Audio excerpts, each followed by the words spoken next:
Shalom pemirsa, dimanapun Anda berada, adalah oleh karena kasih karunia Tuhan, kita dapat kembali bertemu untuk mempelajari kebenaran firman Tuhan melalui buku pelajaran sekolah sahabat kita, di mana sepanjang satu kuartal ini berjudul Peranan Gereja di dalam Masyarakat. Tentu, Tuhan mempunyai suatu rencana yang positif agar setiap gereja dan umat-umatnya mempunyai suatu dampak yang nyata di dalam masyarakat. Untuk itulah kita akan kembali mempelajari apa rencana Tuhan terhadap setiap umat-umatnya. Sebelum kita belajar, undang setiap anggota keluarga kita dan jangan lupa siapkan Alkitab berada di dekat kita sehingga kita dapat membaca secara pribadi ayat-ayat yang kita akan bahas dalam pertemuan kali ini.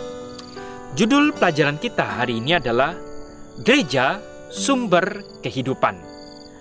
Ayat inti yang kita dapat baca di dalam Yeskiel 47 ayat yang ke-9.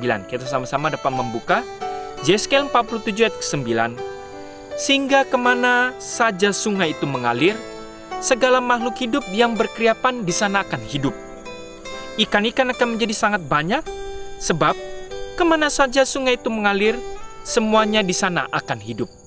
Seharusnya, sebagaimana dikatakan oleh Nabi Yeskiel mengenai sungai kehidupan yang mengalir dari takhta surga, ini juga merupakan hal yang nyata daripada fungsi daripada gereja. Gereja haruslah sebagai sumber kehidupan, di mana gereja itu berada, sebagaimana Kristus adalah kepala daripada gereja, seharusnya tempat itu adalah sebagai sumber kehidupan. Kita seharusnya mulai bertanya, apakah di mana kita bangun gereja kita, atau di mana kita tinggal, ada orang-orang yang tidak mengalami suatu keadaan kehidupan, baik secara fisik ataupun secara kerohanian. Atau jangan-jangan masih ada orang-orang yang penuh dengan kelaparan. Di mana kalau begitu fungsi daripada gereja, atau fungsi daripada setiap umat-umat Tuhan? Seharusnya kita mau membuka tangan kita. Tentu mungkin tidak semua orang bisa kita handle, tapi setidaknya lingkungan di sekitar kita haruslah terpenuhi kebutuhan hidup dasarnya. Dan dengan terpenuhinya kebutuhan fisiknya, mereka akan menjadi sahabat kita. Dan cepat atau lambat, mereka akan mengenal karakter Tuhan yang kita sembah. Tapi tentu ini bukannya suatu rencana yang tidak tulus. Ada juga orang rencana memberi makan dengan target supaya mereka mau dibaptis ketika KKR. Ini bukanlah suatu rencana yang tulus. Kita membuka tangan, tidak ada yang namanya niat di balik daripada pemberian yang kita berikan. Kita harus tulus membantu, tanpa harus orang itu dikejar-kejar untuk segera dibaptis. Karena rencana kita adalah membuka tangan sebagaimana Tuhan sebagai sumber berkat untuk memenuhi kebutuhan fisik orang-orang yang berada di sekitar kita, atau memberikan kesembuhan dengan membantu orang-orang yang mengalami sakit. Dan yang terlebih adalah kita harus sebagai sumber kehidupan dengan moral yang baik, sehingga kita dapat menjadi teladan, hidup dengan penuh keadilan, hidup berjalankan berdasarkan prinsip-prinsip kebenaran firman Tuhan, dan dengan begitu mereka dapat belajar akan Tuhan yang kita sembah. Nubuatan Yeskiel menggambarkan bahkan bahwa kemana sungai yang berasal dari gereja Tuhan mengalir, selalu di sana ada kehidupan. Yeskiel 47 ayat 10 bahkan membuat lebih takjub lagi, yaitu adalah pemandangan aneh yang akan terjadi, di mana di tepi batang air yang biasanya dikenal sebagai tempat tanpa ikan, karena tidak ada yang bisa hidup di sana, tapi tiba-tiba menjadi tempat di mana para penangkap-penangkap ikan melemparkan jala mereka karena banyak ikan yang tertangkap di sana.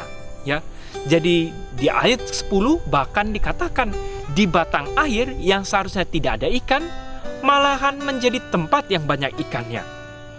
Inilah yang merupakan suatu pelajaran untuk kita mengerti, yaitu sebagai inti bahwa melalui kuasa Tuhan yang bekerja di dalam umatnya, kehidupan bisa ada di mana sebelumnya tidak ada. Ini yang menjadi suatu pelajaran yang harus kita mengerti. Sebagaimana juga janda Sarfat, di tengah keadaan pas-pasannya, tapi begitu dia tulus, mau berbagi terhadap sesamanya, khususnya kepada hamba Tuhan, maka roti ataupun tepung yang sedikit yang harusnya hanya keperluan dia saja, tapi ketika dia tulus untuk membagikan dan dengan iman kepada Tuhan, roti tersebut tidak habis-habisnya. Ini juga seharusnya menjadi suatu pelajaran kepada kita, bahwa Tuhan adalah sebagai inti kehidupan. Di tengah kehidupan kita yang juga serba pas-pasan, tapi ketika kita tulus mau berbagi, maka Tuhan akan memberkati setiap berkat yang ada pada kita untuk sebagai kehidupan di tengah lingkungan di mana kita juga tinggal. Jadi di mana Tuhan bekerja, tidak ada situasi yang tanpa harapan. Tidak ada sekelompok orang yang berada di luar penebusan. Tidak ada warisan dari masa lalu yang tidak bahagia, yang harus menyalahkan kita kepada suatu masa depan yang memberikan lebih untuk keputusasaan. Di dalam Kristus tidak ada keputusasaan dan kekhawatiran.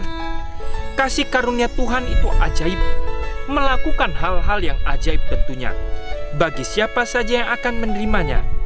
Di sini kembali kita memiliki pesan Injil, bahwa Tuhan melalui kita dapat memberikan pengharapan kepada mereka yang putus asa, remuk hati, gersang, sekarat, baik secara rohani maupun secara fisik.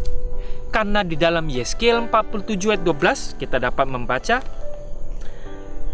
pada kedua tepi sungai itu tumbuh bermacam-macam pohon, ya, buah-buahan yang daunnya tidak layu dan buah-buahnya tidak habis-habis. Tiap bulan ada lagi buahnya yang baru, sebab pohon-pohon itu mendapat air dari tempat kudus itu. Buahnya menjadi makanan dan daunnya menjadi obat. Ya, hal ini juga sama yang dituliskan oleh Yohanes dalam Wahyu 22 ayat 1-2. Lalu ia menunjukkan kepadaku sungai air kehidupan yang jernih bagaikan kristal dan mengalir keluar dari takhta Tuhan dan takhta anak domba itu. Di tengah-tengah jalan kota itu, yaitu di seberang menyeberang sungai itu, ada pohon-pohon kehidupan yang berbuah 12 kali, tiap-tiap bulan sekali, dan daun pohon-pohon itu dipakai untuk menyembuhkan bangsa-bangsa. Tuhan adalah sumber kehidupan daripada buah-buah di Yerusalem baru nanti.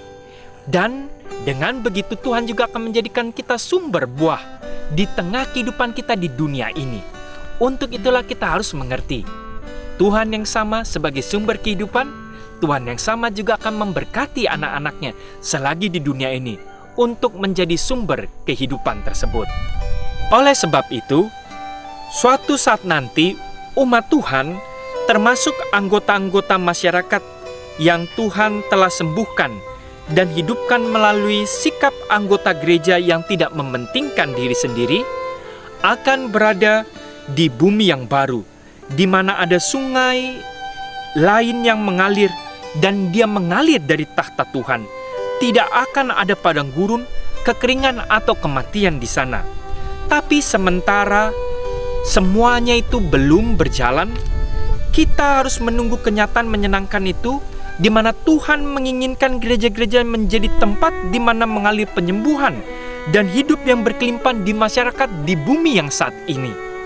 Dia ingin bekerja melalui kita agar kita dapat mengembalikan dan mengubah padang gurun, depresi, dan laut mati di wilayah di mana kita tinggal, membawa mereka hidup berkelimpahan dalam kasih Kristus. Berkelimpahan ini bukannya artinya harus berkelebihan secara finansial, tetapi mereka berkecukupan, dan yang lebih berkelimpahan adalah mereka mengenal kasih akan Tuhan, di mana kita mengalirkan dengan keadaan kita yang secukupnya. Kita mau berbagi. Inilah kehidupan yang berkelimpahan yang sesungguhnya. Dengan Kristus sebagai sumber kelimpahan, kita mau digunakan Dia untuk sebagai sumber berkat dimanapun kita berada, dan orang akan mengerti apa itu kebahagiaan yang sejati yang berasal dari Kristus. Bahkan kadang dunia mengajarkan dia hanya berkelimpahan secara sendiri. Mereka menumpuk harta, tapi mereka tidak memperoleh kebahagiaan yang sejati. Tapi anak-anak Tuhan haruslah berbeda. Apapun keadaan finansial kita, dengan pertolongan Tuhan kita mau berbagi. dan Tuhan memberikan kebahagiaan yang sesungguhnya. Karena Kristus adalah sumber berkat dan sumber kebahagiaan yang sejati.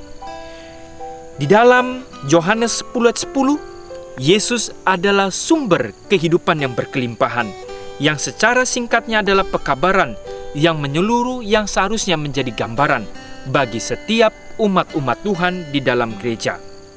Nabi Amos juga menggambarkan hal yang sama yang digambarkan oleh Yeskiel 47, yaitu dalam Amos 5 ayat 24. Ini adalah ayat terakhir kita. Kita dapat membaca Amos 5 ayat 24. Di situ dikatakan, "Tapi biarlah keadilan bergulung-gulung seperti air, dan kebenaran seperti sungai yang selalu mengalir." Biarkanlah melalui pelajaran kita saat ini, di tengah kehidupan saat ini, kita harus penuh dengan keadilan dari Tuhan untuk berbagi kepada orang-orang yang berada di sekitar kita, sehingga mereka memperoleh sumber kehidupan untuk kita bagikan melalui berkat yang Tuhan berikan kepada kita, dan kita menjadi perpanjangan tangannya. Dan biarkanlah kita juga mengingatkan kepada gereja kita, biarkanlah gereja kita sebagai sumber kehidupan baik fisik ataupun kerohanian. Kiranya Tuhan memberkati.